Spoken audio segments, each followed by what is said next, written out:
और ये कितनी पुरानी साइंस है सर? ये सबसे प्राचीनतम चिकित्सा पद्धति है कि भगवान श्री कृष्ण के पैर में बहेलिए का तीर लगा था और उनका शरीर पूरा हो गया था। हाँ जी। तो इसका मतलब क्या, भगवान ने भी मर्म की मर्यादा का पालन किया और शरीर छोड़ दिया।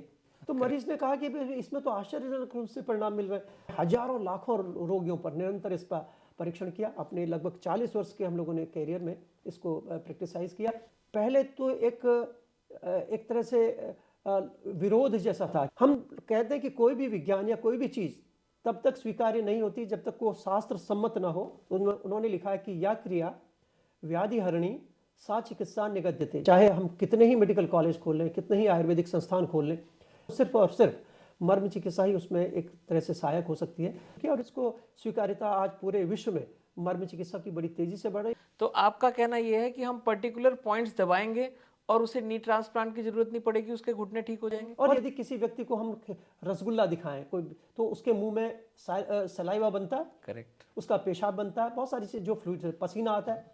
तो जब सारे फ्लूइड हमारे शरीर के बनते हैं तो साइनोवियल फ्लूइड क्यों नहीं बन सकता? और जब हम लंबे समय तक डिक्लोफेनिक सोडियम खाते हैं तो हमारी किडनीज खराब होती हैं और डायलिसिस की आवश्यकता होती है। और यदि लंबे समय तक आप करते हैं तो रेडियोलॉजिकल फाइंडिंग्स इन एक्सरे वो पॉजिटिव आती हैं और आप देखते हैं कि आपको नी रिप्लेसमेंट की जरूरत नहीं होती। उसको हर 10 साल में 12 साल में उसको चेंज करना पड़ता है। करेक्ट। जब 100 बच्चे पैदा होते हैं तो उनमें से लगभग 3 से 5% बच्चों में किसी वजह से ब्रेन में ऑक्सीजन या ब्लड की सप्लाई न होने से हमारे मस्तिष्क का कुछ हिस्सा डेड हो जाता है। निश्चित रूप से उसको एक समाज की जिम्मेदारी होती है, परिवार की जिम्मेदारी होती है कि वो जिंदगी भर हम उसका एक तरह से देखभाल करें।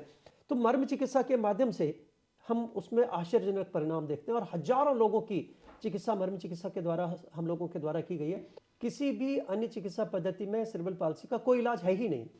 तो हम समझ सकते हैं कि जो हमारे ना आयुर्वेद में, किसी में ना भी, एलोपैथिक में, ना होम्योपैथी में, किसी में भी कोई इलाज नहीं है। तो सब फ्री है। हाँ, और कहीं बैठे बैठे कर सकते हैं। बैठे कर सकते हैं। लेकिन मर्म चिकित्सा के माध्यम से वो स्क्विंट भी ठीक होता है। करस्पॉन्डिंग मर्मो पॉइंट्स, करस्पॉन्डिंग मर्मो पॉइंट का मतलब होता है कि उस जगह के और उसके आसपास के मर्मबिंदुओं को जब हम लोग उपचारित करते हैं तो मूवमेंट भी वापस आती है, पेरिसिस भी कम होती है। जो लिम्ब काम नहीं कर रहा वो लिम्ब हम ठीक कर सकते हैं, कर सकते हैं मर्म चिकित्सा हजारों के मरीज द्वारा। हम लोग इसके माध्यम से ठीक कर चुके हैं ना। तो करोड़ों लोग जो हैं वो मर्म चिकित्सा के माध्यम से एक सामान्य जीवन जी सकते हैं। तो how is this different than acupressure? तो उसके रिजल्ट्स इतने तेज होते हैं कि हम कल्पना ही नहीं कर सकते कि ये किसी मेडिकल साइंस के रिजल्ट हो सकते हैं। तो इसीलिए हम लोग कहते हैं कि ये जो एक्यूप्रेशर, एक्यूपंक्चर, अनमा, मॉक्सीबस्टन, किसी भी मेडिकल साइंस से इसके परिणामों को आप कंपेयर नहीं कर सकते। ये भविष्य की चिकित्सा पद्धति, भविष्य में जितनी भी चुनौतियां हमारे सामने आने वाली हैं उन सब का उत्तर यदि किसी एक चिकित्सा पद्धति में है तो वो मर्म है, वो योग है, वो हमारा वैदिक साइंसेज है, वो हमारा आयुर्वेद है, वो हमारी आयुर्वेद की विभिन्न विधाएं। आपको ये कहने लगे कि जलेबी के अंदर आप रस कैसे भरते हो, उस पर रिसर्च करने लगे तो बेवकूफी भी हुआ। ठीक बात, जलेबी के अंदर रस है, तो उसे स्वीकार कर लीजिए, खाइए, उसका मजा लीजिए। डायबिटीज और ब्लड प्रेशर की दवाइयों में जितना खर्च हमारा देश में हम लोग करते हैं दवाइयों पे, उसके इन्वेस्टिगेशंस में, उससे किसी एक छोटे देश की अर्थव्यवस्था चलती है 40 वर्षों के अपने अनुभव पे। और यदि हम हाथ की मुट्ठी को बंद करते हैं तो इसको क्या कहते हैं? तल हृदय। तो सही ढंग से यदि हम इसको 15-20 बार दिन भर में, एक बार में 15-20 बार, दिन भर में 3 बार इसको स्टिमुलेट करते हैं 10, तो ये बहुत ब्लड प्रेशर नॉर्मल हो जाएगा। हाई है तो लो हो जाएगा, देखिए लो, और लो है तो हाई हो जाएगा। और डायबिटीज के लिए आप समझ सकते हैं कि जिंदगी भर दवाई खानी ठीक होती नहीं, राइट। लेकिन मर्म चिकित्सा के माध्यम से ठीक भी होती है और उसको आप रेगुलेट भी कर सकते हैं और बिना दवाइयों के आप अपने को ठीक भी रख सकते हैं। पॉइंट होता, मैं यदि आपके करके दिखाऊं तो आपको लगेगा कि ये कितना पेनफुल है ना, कितना। तो ये जो पॉइंट है इसको हम लोग कूरपर कहते हैं। जो 50 वर्ष से ऊपर के, 45 वर्ष से ऊपर के लोग होते हैं उनमें प्रोस्टेट की तकलीफ होने लगती है, जिसको बेनाइन प्रोस्टेटिक हाइपरप्लेजिया कहते हैं। तो ऐसी स्थिति में क्या करना, 4 अंगुल नीचे इसको आप दबाएंगे छोड़ेंगे, दबाएंगे छोड़ेंगे, 15-20 बार करके देखिए, तुरंत आप 15-20 ml और पेशाब हो जाता है, इंस्टेंट काम करता है। एक और बीमारी आजकल बहुत है बच्चों में, खासकर छोटे बच्चों में भी, और जो कंप्यूटर पे काम करते हैं उनको सर्वाइकल स्पॉन्डिलोसिस होती है। ये तो बैठे बैठे कंप्यूटर पे बैठे बैठे भी कर सकते हैं दिन में 3-4, और आपने बोला कि केवल 0.8 सेकंड करना है, 15 to 18 टाइम्स और दिन में 3 बार।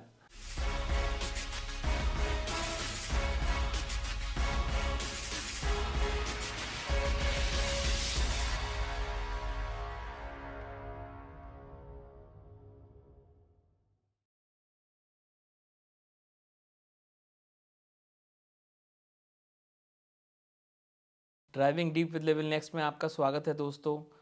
और आज का जो ये एपिसोड है ये बहुत ही महत्वपूर्ण होने वाला है और हम उम्मीद करते हैं कि ये एटलीस्ट अगर किसी एक इंसान की ज़िंदगी में एक पॉजिटिव परिवर्तन ले आए तो हम समझेंगे वी आर सक्सेसफुल।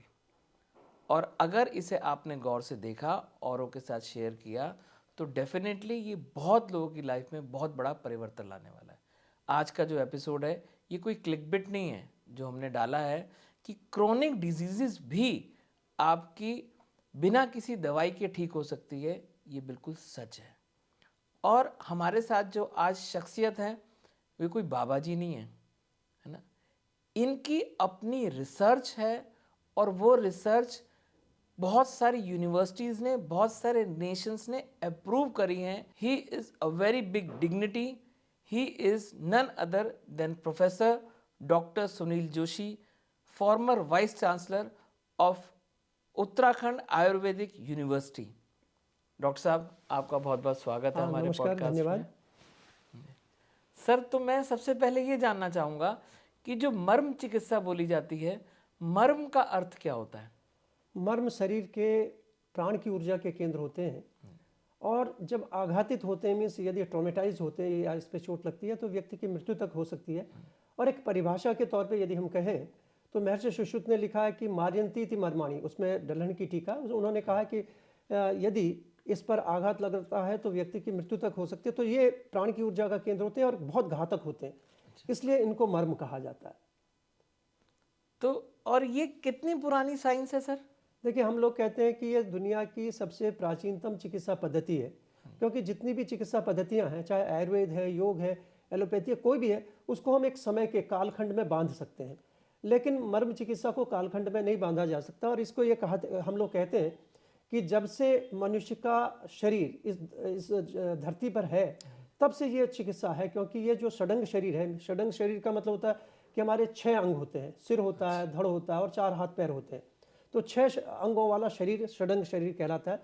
और इस शरीर की उत्पत्ति मैं समझता हूँ हजारों लाखों, पता नहीं कितने वर्ष पूर्व हुई है, कितने हजारों लाख वर्ष पूर्व हुई है।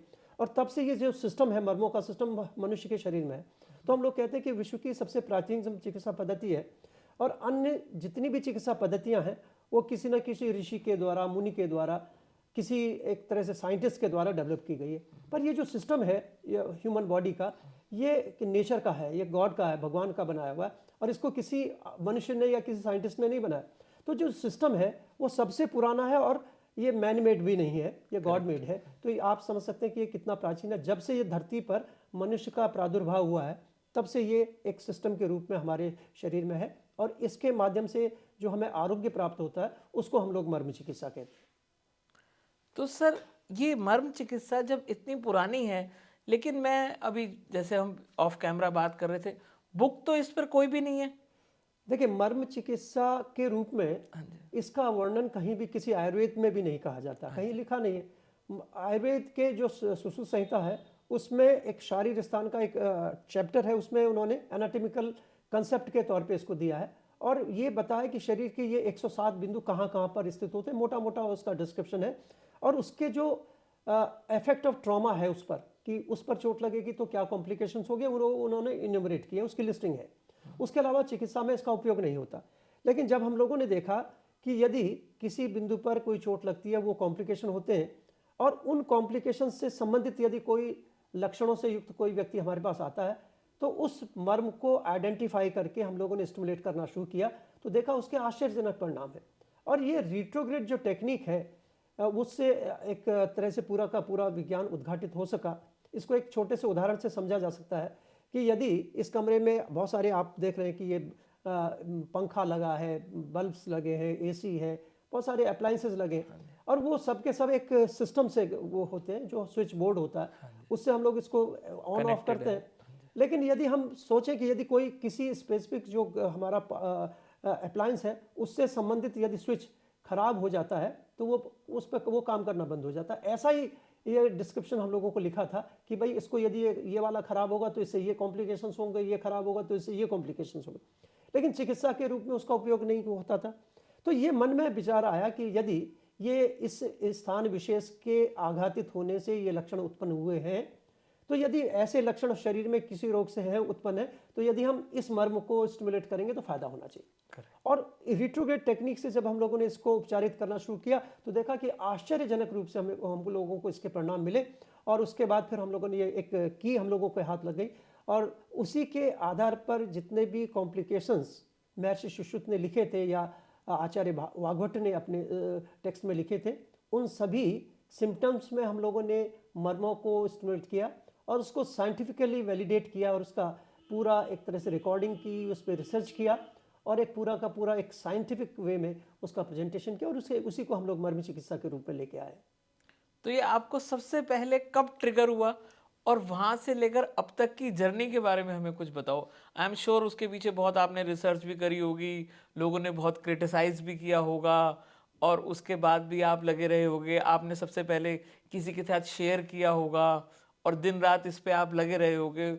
उसके बारे में हमें कुछ बताइए। देखिए, जब हम लोग ग्रेजुएशन करते हैं तो ये पढ़ते हैं, हम लोगों को पढ़ाया जाता है, और हमारे गुरुजन इसको पढ़ाते हैं कि भाई ये शरीर में 107 मर्म स्थान होते हैं और ये प्राण की ऊर्जा का केंद्र होते हैं, लेकिन इन पर यदि चोट लगती है तो आघातित होते हैं तो बहुत सारे कॉम्प्लिकेशंस होते हैं।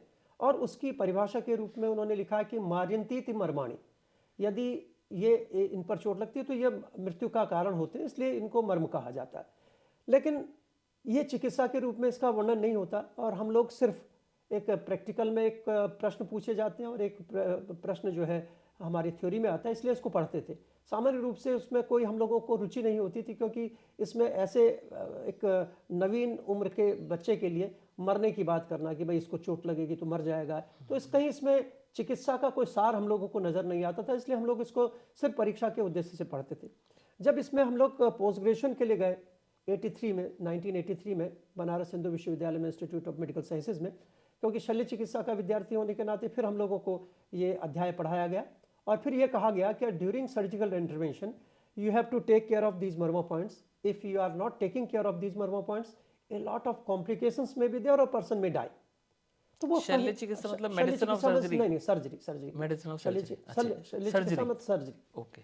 तो पोस्ट ग्रेजुएशन करते समय हम लोगों को फिर ये बताया गया कि बहुत सारी ऐसी जगह है जहाँ पर कैसा इंसिजन लगाना चाहिए, यदि मैं पेट खोलना है तो कैसा इंसिजन लगाना है, यदि रेक्टम में हमें कोई सर्जरी करनी है तो उसमें सर्कुलर इंसिजन लगाना है, पाम एंड सोल में हमें कैसे इंसिजन्स देने, स्ट्रेट नहीं देने, एक्जिला में कैसा इंसिजन लगाना, उसका डिस्क्रिप्शन महर्षि सुश्रुत ने लिखा है। तो लगा कि ये निश्चित रूप से मर्मों को बचाने के लिए या उस स्थान विशेष की जो एक तरह से इम्पोर्टेंस है उसको बताते हुए कि भाई यहाँ एक वाइटल ऑर्गन्स हो सकते हैं, इसमें ब्लड वेसल्स हो सकती हैं, नर्व हो सकते हैं, उनको बचाते हुए हमें इंसिजन लगाने के लिए कहा। लेकिन फिर भी चिकित्सा के लिए क्या इसका उपयोग हो सकता है समझ में नहीं आया। जब हम लोगों ने 91 में इसको प्रैक्टिसाइज करना शुरू किया तो लगा कि कहीं ना कहीं इसके पीछे कोई ना कोई एक बहुत बड़ा विज्ञान है।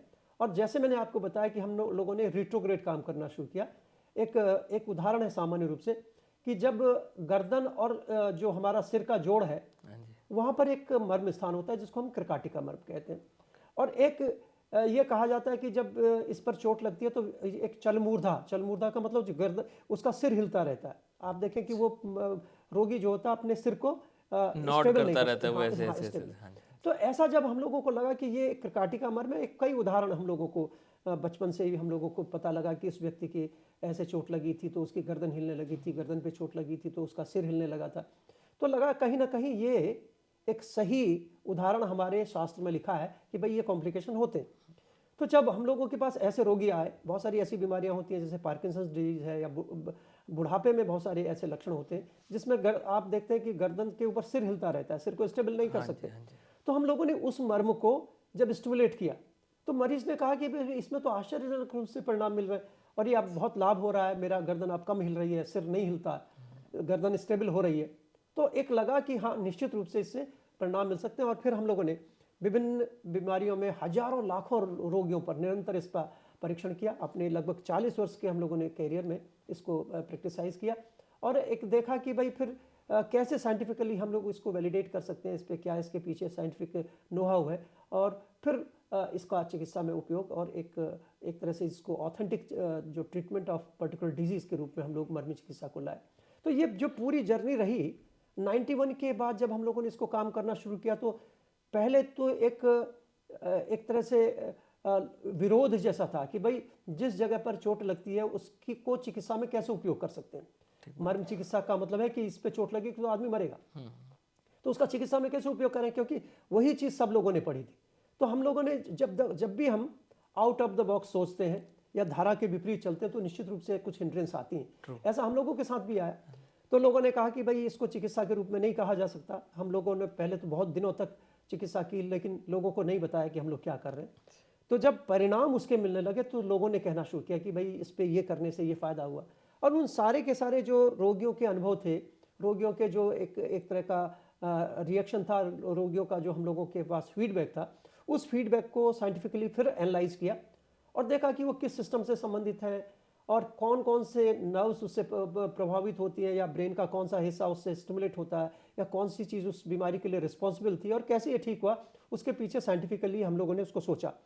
हम कहते हैं कि कोई भी विज्ञान या कोई भी चीज़ तब तक स्वीकार्य नहीं होती जब तक वो शास्त्र सम्मत ना हो, विज्ञान सम्मत ना हो और आज के रूप में वो एप्लीकेबल हो।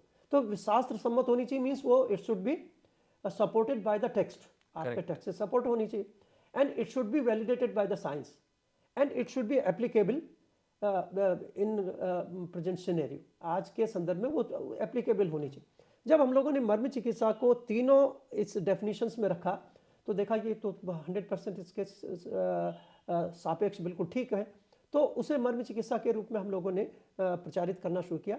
और महर्षि चरक का एक श्लोक हम लोगों को बहुत सहायता देता है। उन्होंने लिखा है कि या क्रिया व्याधि हरणी सा चिकित्सा निगद्यते। जो भी क्रिया व्याधि का हरण करती है, रोग को दूर करती है, उसको चिकित्सा कहा जाता है। तो हम लोगों ने कहा कि मर्म बिंदुओं के माध्यम से की जाने वाली चिकित्सा को मर्म चिकित्सा का नाम दिया और वो आज सारे के सारे पूरे देश और दुनिया में मर्म चिकित्सा के नाम से स्वीकृति उसको मिली है। और मैं समझता हूँ कि ये एक हम लोगों का, अपने जो ऋषि मुनि हैं, जो हमारे आचार्य हैं, या महर्षि सुश्रुत हैं, या भगवान धन्वंतरी हैं, उनके लिए एक हमारा एक तरह से हमारी उनको समर्पित है ये कार्य। और निश्चित रूप से ये मर्म चिकित्सा पूरे के पूरे चिकित्सा परिदृश्य को बदलने में सक्षम है। और सबके लिए स्वास्थ्य की परिकल्पना, जो हेल्थ फॉर ऑल जिसकी बात हम लोग करते हैं, जिसकी WHO भी बात करता है कि सबको स्वास्थ्य कैसे मिले। तो यदि सबके लिए स्वास्थ्य की परिकल्पना को सिद्ध करना, तो सिर्फ और सिर्फ मर्म चिकित्सा ही उसमें एक तरह से सहायक हो सकती है। अन्यथा ये चाहे हम कितने ही मेडिकल कॉलेज खोल लें, कितने ही आयुर्वेदिक संस्थान खोल लें, लेकिन रोग सबको हम स्वास्थ्य नहीं दे सकते, क्योंकि उसके लिए बहुत सारे संसाधनों की ज़रूरत होती है और बहुत सारा वेरिएशन होता है। लेकिन मर्म चिकित्सा का एक सिस्टम जो सबके सब सारे के सारे लोगों में एक जैसा है, और जिसको हम लोग कहते हैं कि यूनिवर्सली सस्टेनेबल मेडिकल सिस्टम है, तो और पावर ऑफ सेल्फ हीलिंग भी हम लोग इसको कहते हैं। तो इसके माध्यम से हम लोग इस संकल्पना को पूरी कर सकते हैं कि सबको स्वास्थ्य मर्म चिकित्सा के माध्यम से दे सकें, और पूरा का पूरा मेडिकल साइंस का जो एक स्पेक्ट्रम है उसको हम ब्रॉडन कर सकते हैं, स्कोप को बढ़ा सकते हैं, और हर व्यक्ति को चिकित्सा सुविधा उपलब्ध करा सकते हैं मर्म चिकित्सा के माध्यम से। तो सर, जब आपने इस रिसर्च करी, कोई पहले पर्टिकुलर डिजीज थी कि आपने इस पे काम किया, या आप सब मर्म पॉइंट्स पे करते रहे और धीरे धीरे धीरे आप कंक्लूड करते रहे, यार इससे ये बेनिफिट हो रहा है, इससे ये बेनिफिट हो रहा है, इससे ये बेनिफिट हो रहा है हमको? देखिए, विशेष रूप से हम लोगों ने कुछ चीज़ों पे फोकस किया अपना। कुछ चीज़ों से फोकस का मतलब क्या कि जब भी हम आयुर्वेद की चिकित्सा की बात करते हैं तो आयुर्वेद का फार्माकोपिया बहुत बड़ा फार्माकोपिया, मैं समझता हूँ कि दुनिया का सबसे बड़ा फार्माकोपिया आयुर्वेद चिकित्सा के पास है। लेकिन उसकी स्वीकार्यता नहीं है। स्वीकार्यता न तो राष्ट्रीय स्तर पर, न अंतर्राष्ट्रीय स्तर पर। राष्ट्रीय स्तर पर स्वीकार्यता न होने का कारण, या आयुर्वेद के जो लोग हैं उनमें भी ये स्वीकार्यता चिकित्सा के प्रति एक तरह से विश्वास ना होने का दो कारण होते हैं। एक तो ये होता है कि हमारे पास इमरजेंसी का मैनेजमेंट नहीं होता है ना, कि हम लोग कहते हैं कि जब भी कोई इमरजेंसी होती है तो हम लोगों को कोई वेस्टर्न मेडिकल साइंस की ज़रूरत होती है। आयुर्वेद में तो हम क्रॉनिक डिजीज़ का उपयोग का ट्रीटमेंट करते हैं। दूसरी चीज़ होती है कि इंस्टेंट पेन मैनेजमेंट नहीं है, कि भाई यदि किसी को बहुत तेज़ दर्द है या कोई तकलीफ है तो हमें पहले वेस्टर्न मेडिकल साइंस की या एलोपैथिक साइंस की कुछ दवाइयों की ज़रूरत होती है, इंजेक्शंस की ज़रूरत होती है, या कोई मैनिपुलेशंस की ज़रूरत होती है। और उसके बाद फिर हम लोग स्विच ओवर करते हैं आयुर्वेदिक प्रोसीजर्स पे या आयुर्वेदिक दवाइयों पे।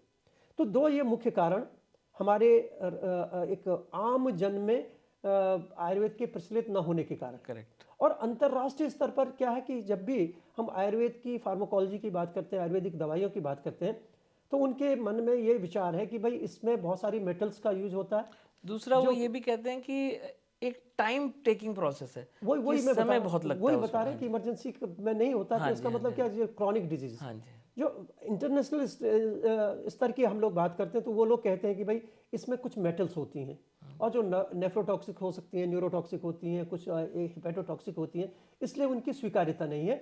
और पूरे विश्व भर में जितनी भी आयुर्वेदिक दवाइयाँ जाती हैं वो फूड सप्लीमेंट के तौर पे जाती हैं, चिकित्सा के रूप में उनकी मान्यता नहीं है। तो चिकित्सा के रूप में अंतर्राष्ट्रीय स्तर पे मान्यता नहीं है और देश भर में इसकी एक तरह से वो स्वीकार्यता इसलिए नहीं कि इन दो चीज़ों की वजह से नहीं। लेकिन जब से हमने मर्म चिकित्सा का इसमें एक तरह से इन्वेंट किया है या मर्म चिकित्सा का इसमें एक तरह से एडवेंट दिया है, तो हम इमरजेंसी का मैनेजमेंट भी करते हैं इसके मर्म चिकित्सा के माध्यम से और इंस्टेंट पेन मैनेजमेंट भी करते हैं। तो ये हमको कहते हैं कि it is the instant way of the healing, it is permanent way of the healing, and even in those conditions where the surgery is indicated, in those conditions we are using the marma therapy and we are treating all the cases without any surgical intervention. तो जब भी हम चिकित्सा की बात करते हैं तो दो तरह की चिकित्सा पद्धतियां होती हैं।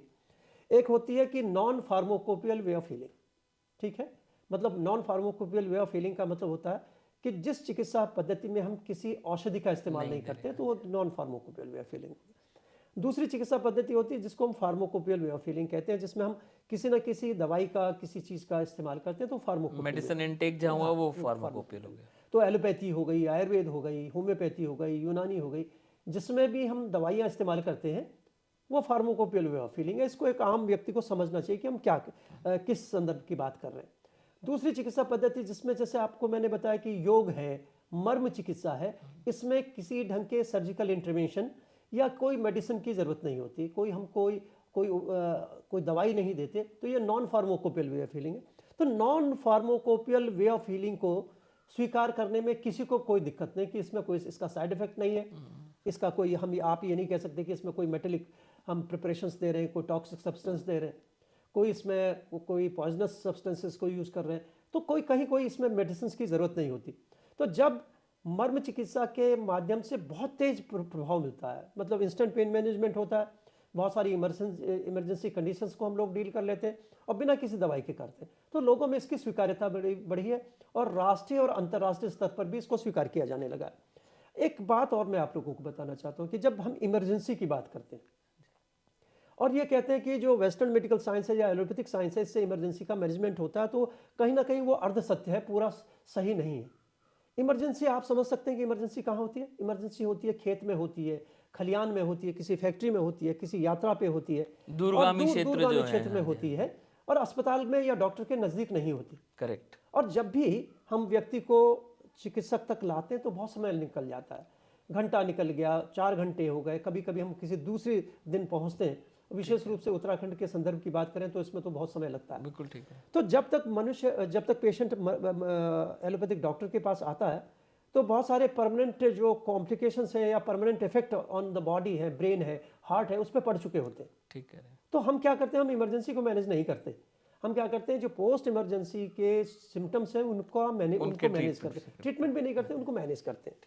इसको इमरजेंसी को आप दूसरे संदर्भ में आपको समझाने की कोशिश करता हूँ। इमरजेंसी को कैसे समझ सकते हैं, यदि किसी जगह पर कोई आग लग जाती है और हम फायर ब्रिगेड को उसकी सूचना देते हैं और फायर ब्रिगेड वाले कुछ समय बाद आते हैं और जैसे एक पूरे एरिया में आग लगी और फायर ब्रिगेड वालों ने उसका 20% या 30% सेव कर लिया और बाकी की आग बुझा दी, तो इमरजेंसी का मैनेजमेंट नहीं होगा। इमरजेंसी का मैनेजमेंट यह है कि जिस समय आग लगती है हम यदि उसी समय आग को पूरे ढंग से बुझा देते हैं और कोई नुकसान नहीं होने देते, उसको इमरजेंसी का मैनेजमेंट कहते हैं। ठीक है। तो एलोपैथिक मेडिसिन के माध्यम से यदि आप किसी को स्ट्रोक हो गया, ब्रेन स्ट्रोक हो गया, तो ब्रेन स्ट्रोक का वो उस समय तो मैनेज कर देगा जो चीज़ें, लेकिन जो ब्रेन स्ट्रोक के कारण जो हेमीप्लेजिया हो गया, पैराप्लीजिया हो गया, क्वाड्रिप्लेजिया हो गया, उसका मैनेजमेंट नहीं है, उसको आप ठीक नहीं कर सकते। हार्ट की वजह से जो हार्ट पे जो इफेक्ट आ गया उसको आप ठीक नहीं कर सकते, जो कॉम्प्लिकेशंस हो गए उसको आप ठीक नहीं कर सकते। लेकिन यदि कोई व्यक्ति उस समय मर्म को जानने वाला उसके आसपास होता है या वो व्यक्ति खुद उसको समझ सकता है या आसपास के व्यक्तियों में, तो मर्म के माध्यम से ये कॉम्प्लिकेशंस भी ठीक हो सकते हैं और ये इमरजेंसी का मैनेजमेंट भी हो सकता है। उसी समय कुछ स्पेसिफिक मर्म बिंदु हैं, उनको यदि हम उपचारित करते हैं तो व्यक्ति की हम इमरजेंसी को भी डील कर सकते हैं और पेन का मैनेजमेंट तो बहुत सरल है इसके माध्यम से। किसी भी ढंग का कोई दर्द होता है तो तत्काल इंजेक्शन से तेज काम करने वाली कोई चिकित्सा पद्धति है तो वो हमारी मर्म चिकित्सा के माध्यम से पेन भी और इमरजेंसी का मैनेजमेंट भी हम लोग इसको करते हैं। तो इसका मतलब क्या कि ये जो एडवेंट आज तक आयुर्वेद के साथ नहीं था, आज मर्म चिकित्सा के इन्वेंट से और मर्म चिकित्सा के एक तरह से उसमें इंट्रोड्यूस करने से वो सारी की सारी चीज़ें आयुर्वेद की चिकित्सा पद्धति के साथ आ गई और आज हम कहते हैं कि इसको अंतर्राष्ट्रीय स्तर पर और राष्ट्रीय स्तर पर स्थापित होने के लिए जो हिंड्रेंस थी वो लगभग दूर हो चुकी है और इसको स्वीकार्यता आज पूरे विश्व में मर्म चिकित्सा की बड़ी तेजी से बढ़ रही है और हजारों की संख्या में लोग जो आयुर्वेद के चिकित्सक हैं, योग के चिकित्सक हैं, वो आज मर्म चिकित्सक के रूप में अपने को स्वीकार करने लगे हैं और स्टैब्लिश करने लगे। और मैं समझता हूँ कि बहुत सारे केंद्र पूरे देश भर में, पूरे विश्व में मर्म चिकित्सा के प्रारंभ हो गए और विभिन्न विश्वविद्यालयों में, महाविद्यालयों में और मेडिकल के सेंटर्स पे इस पर कार्य हो रहा है। और मैं समझता हूँ कि जब निरंतर इस पर शोध होगा तो इसके नए नए एक तरह से एक प्रतिमान स्थापित होंगे, नए एवेन्यू खुलेंगे और ये सबके लिए स्वास्थ्य की जो परिकल्पना हम लोग कहते हैं वो उसके लिए ये सारी की सारी चीज़ें बहुत सहायक होने वाली हैं। तो सर, जैसे मर्म चिकित्सा का अगर हम निचोड़ निकालें और अपने ऑडियंस के लिए बताएं, तो किसी को कोई भी बीमारी है, गंभीर बीमारी है, यानी कि जैसे घुटनों का दर्द ही है, या जब डॉक्टर नी ट्रांसप्लांट बोल देता है, तो आपका कहना यह है कि हम पर्टिकुलर पॉइंट्स दबाएंगे और उसे नी ट्रांसप्लांट की जरूरत नहीं पड़ेगी, उसके घुटने ठीक हो जाएंगे? क्या मैं सही कह रहा हूँ? देखिए ऐसा है, ये बड़ा सरल है। आज हम लोग कहते हैं कि हमारे देश की आबादी लगभग 140 करोड़ है। हाँ जी। ठीक है, तो इसका लगभग हम यदि कहें कि भाई बच्चे 1/3 बच्चे हैं, 1/3 एक तरह से हमारा यंगर एज ग्रुप है, तो 1/3 एक तरह से मोटा मोटा हमारा एक ओल्डर एज ग्रुप का व्यक्ति है। और हर व्यक्ति, क्योंकि हमारी लाइफस्टाइल ऐसी है, एक तरह से आजकल सेडेंटरी लाइफस्टाइल है, खाना पीना बहुत हमारा गड़बड़ है, हमारी पोस्चर्स ठीक नहीं है, हम लोग एक्सरसाइज नहीं करते, इन सभी की वजह से लगभग जो हमारे बुजुर्ग हैं सबको कभी ना कभी में पेन की और ऑस्टियोआर्थराइटिस की तकलीफ होती है। और ये कहा जाता है कि लगभग करोड़ों लोग प्रतिदिन कोई ना कोई एनाल्जेसिक दर्द की दवाई खाते हैं, क्योंकि उनको दर्द होता है तो दर्द की दवाई खाते हैं। और लगभग 5 लाख नी रिप्लेसमेंट सर्जरी हमारे देश में की जाती है प्रतिवर्ष। करेक्ट। और करोड़ों लोगों को एक तरह से प्रेस्क्राइब किया जाता है। डॉक्टर्स कहते हैं करोड़ों लोगों को कि भाई ये घुटने का जो आपकी जो कार्टिलेज है वो डैमेज हो गई है, अंदर का जो साइनोवियल फ्लूइड है वो ख़त्म हो गया। लेकिन इसके विषय में भी मैं आपको बताना चाहता हूँ कि साइनोवियल फ्लूइड ख़त्म हो गया या जो कार्टिलेज है उसका डैमेज हो गया, क्या वो रिपेयर नहीं हो सकती? इसको आउट ऑफ द बॉक्स सोचने की ज़रूरत है। जब हम देखते हैं कि एक बूढ़े से बूढ़े व्यक्ति को के बाल बढ़ते हैं, मृत्यु तक बढ़ते हैं ना, करेक्ट। उसके नाखून बढ़ते हैं, करेक्ट। शरीर का हर सेल बढ़ती है, तो क्यों नहीं वो साइनोवियल मेम्ब्रेन वो ठीक हो सकती है यदि हम उसके अकॉर्डिंगली उसकी सर्कमस्टेंसेस को ठीक करें, उसकी सराउंडिंग्स को ठीक करें, उसके पोस्चर को ठीक करें और कुछ मर्म का प्रयास करें, तो क्यों नहीं ठीक हो सकती? तो एक सबसे पहले हमें एक विचार बदलना होगा। एक जो फ्लूइड की बात मैं आपको बता रहा हूँ कि जो साइनोवियल फ्लूइड है हर जोड़ में होता है। हाँ जी। और बिना साइनोवियल फ्लूइड के कोई जोड़ काम नहीं करता, मोबिलिटी होती ही नहीं। तो सिर्फ नी जॉइंट का कैसे खत्म हो गया? यदि खत्म हुआ है तो वो इन्फ्लामेटरी प्रोसेस है, साइनोवियल मेम्ब्रेन की इन्फ्लामेटरी प्रोसेस है, या वहाँ फाइब्रोसिस हो रही है, तो हम उसको कैसे ठीक कर सकते हैं? इसको ये समझिए, किसी भी व्यक्ति को यदि चोट लगती है तो आंखों से आंसू आते हैं। और यदि किसी व्यक्ति को हम रसगुल्ला दिखाएं कोई, तो उसके मुंह में सलाइवा बनता है। करेक्ट। उसका पेशाब बनता है, बहुत सारी चीज़ जो फ्लूइड, पसीना आता है। तो जब सारे फ्लूइड हमारे शरीर के बनते हैं तो साइनोवियल फ्लूइड क्यों नहीं बन सकता? एक सबसे पहले वो दिमाग में हमें उसको परिवर्तन करना चाहिए, उसके पीछे वैज्ञानिक कारण। जब हम मर्म चिकित्सा करते हैं तो 5 लाख नी रिप्लेसमेंट सर्जरी का आप खर्चा यदि देखें, यदि उसका इकोनॉमिक वैल्यू हम देखें, तो 5 लाख को 5 लाख से गुणा कीजिए तो 25 खरब रुपए होता है। करेक्ट। ठीक है, तो 25 खरब रुपए हम सिर्फ किस में खर्च कर देते हैं? नी रिप्लेसमेंट सर्जरी में। और आप जानते हैं कि नी रिप्लेसमेंट सर्जरी के बाद बहुत सारी लिमिटेशंस होती हैं। आपको एक पर्टिकुलर लाइफस्टाइल फॉलो करनी है, and still it is a very painful process. उसके बाद आपको फिजियोथेरेपी ये सब करना होगा, तभी सक्सेसफुल होगा, वरना नहीं होगा। उसके बाद भी आप, ये नहीं है कि आप वो नॉर्मल लाइफ जी सकें, आप सीढ़ियाँ चढ़ सकें, आप दौड़ सकें, ऐसा नहीं है। आप पैर मोड़ के बैठ सकें, ऐसा संभव नहीं। तो कम से कम अपने जो ओरिजिनल नी जॉइंट्स हैं उनको हम कैसे बचा सकते हैं, पेन को कैसे कम कर सकते हैं, डिपेंडेंस ऑन जो स्टेरॉइड्स पे है या नॉन स्टेरॉइडल जो हमारे एनाल्जेसिक्स हैं, स्टेरॉयडल एनाल्जेसिक्स हैं, जो भी चीज़ हम लोग इस्तेमाल करते हैं सूजन के लिए या पेन किलर्स का यूज़ करते हैं, डिक्लोफेनिक सोडियम जैसी चीज़ों का इस्तेमाल करते हैं, तो उससे हम बच सकते हैं।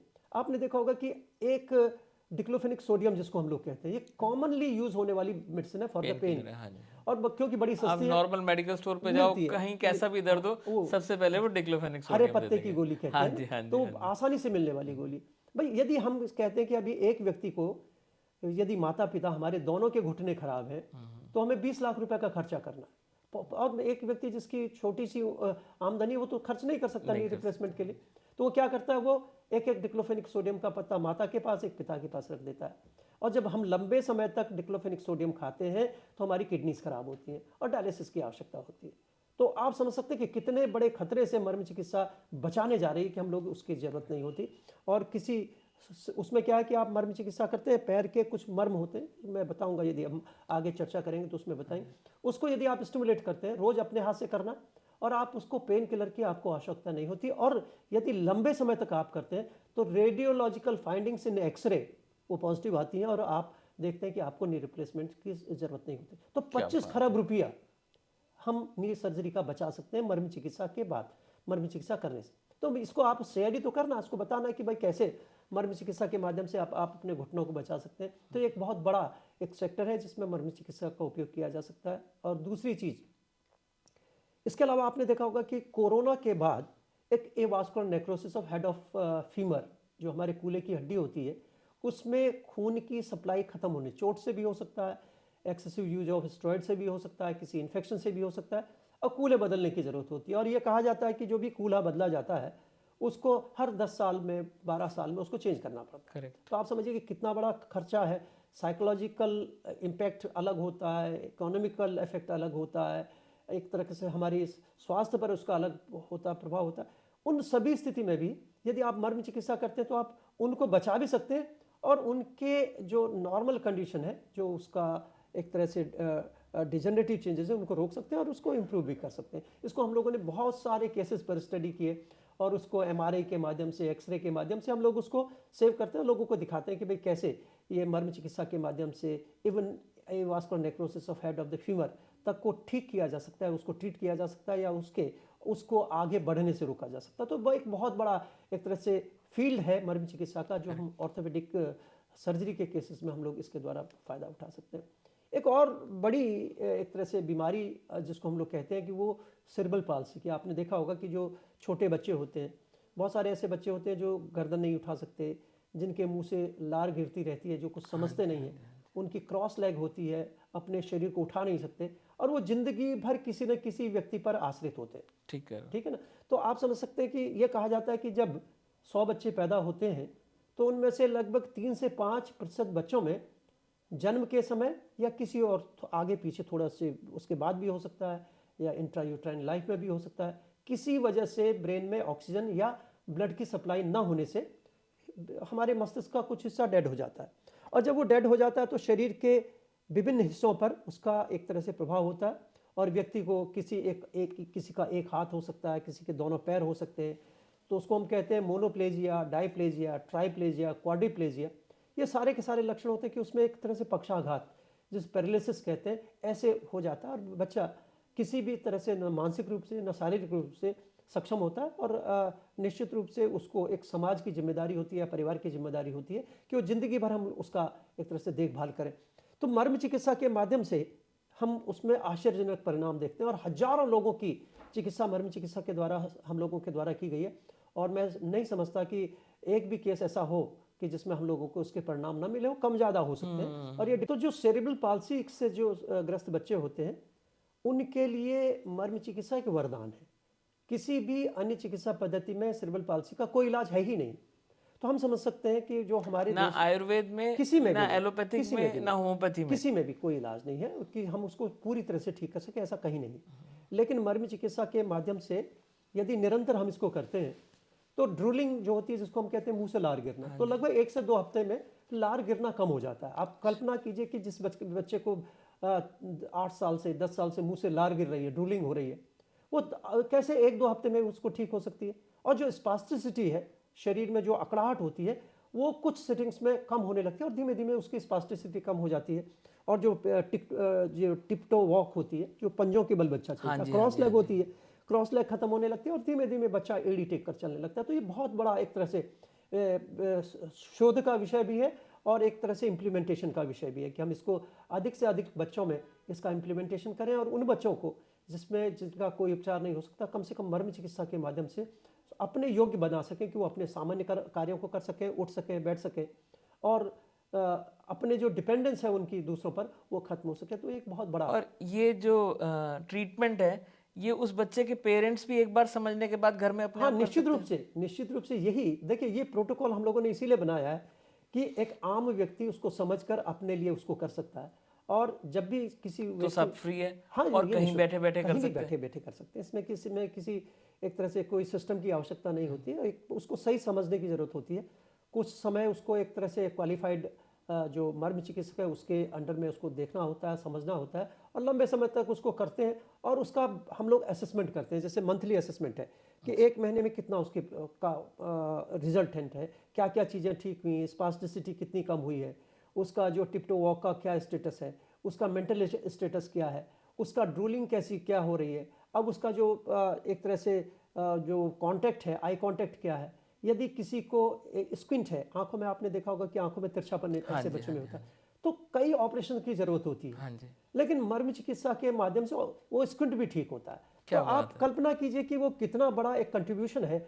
मर्म चिकित्सा के माध्यम से सेरेब्रल पाल्सी के जैसे बच्चों को ट्रीट करना एक बहुत बड़ा पूरा एक तरह से उन बच्चों के जीवन में परिवर्तन मर्म चिकित्सा के माध्यम से लाया जा सकता है। तो ये सबको जानना चाहिए, सबको समझना चाहिए और इसको सबको एक दूसरे को बताना चाहिए कि भाई जहाँ सारी मेडिकल साइंसेज हैंड्सअप कर देती हैं और एक तरह से छोड़ देती हैं मरीज को कि भाई ये उपचार विहीन है, इसका उपचार नहीं हो सकता, तो निश्चित रूप से ऐसे रोगियों को मर्म चिकित्सा जरूर जाननी चाहिए, उसका उपयोग करना चाहिए और उस रोग से मुक्त होने का प्रयास करना चाहिए।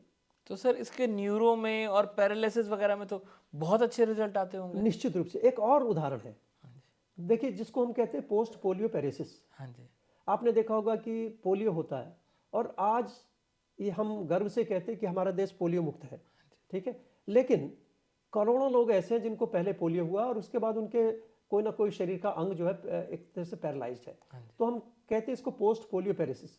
तो पोलियो तो हमने रोग मुक्त कर दिया, आज भी हम पोलियो की ड्रॉप देते हैं और ये एक तरह से हमारे लगातार है कि जब भी बच्चा पैदा होता है तो एक शेड्यूल में, जो फिक्स शेड्यूल है उसके हिसाब से हम लोगों को पोलियो की वैक्सीन उसको देनी होती है। करेक्ट। और आज आपने देखा होगा कितने बड़े बड़े हम लोगों ने एक कैंपेन सरकार की तरफ से, यूनिसेफ की तरफ से, WHO की तरफ से और बहुत सारे गवर्नमेंट्स की तरफ से पूरे देश भर में, पूरे विश्व में चलाए जाते हैं।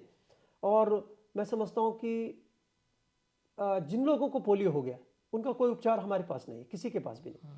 लेकिन इवन आफ्टर 50 ईयर्स और 60 ईयर्स भी यदि कोई ये पोस्ट पोलियो पेरेसिस का मरीज हम लोगों के पास आता है तो करस्पॉन्डिंग मर्मो पॉइंट्स, करस्पॉन्डिंग मर्मो पॉइंट का मतलब होता है कि उस जगह के और उसके आसपास के मर्मबिंदुओं को जब हम लोग उपचारित करते हैं तो मूवमेंट भी वापस आती है, पेरेसिस भी कम होती है, मतलब जो लिम्ब काम नहीं कर रहा काम नहीं वो कर लिम्ब हम ठीक कर सकते हैं कर सकते हैं। मर्म चिकित्सा हजारों के मरीज द्वारा। हम लोग इसके माध्यम से ठीक कर चुके हैं ना। अच्छे। और हम लोग ये कहते हैं कि ये एक बहुत बड़ा कंट्रीब्यूशन है मर्म चिकित्सा का पोस्ट पोलियो पेरेसिस के लिए।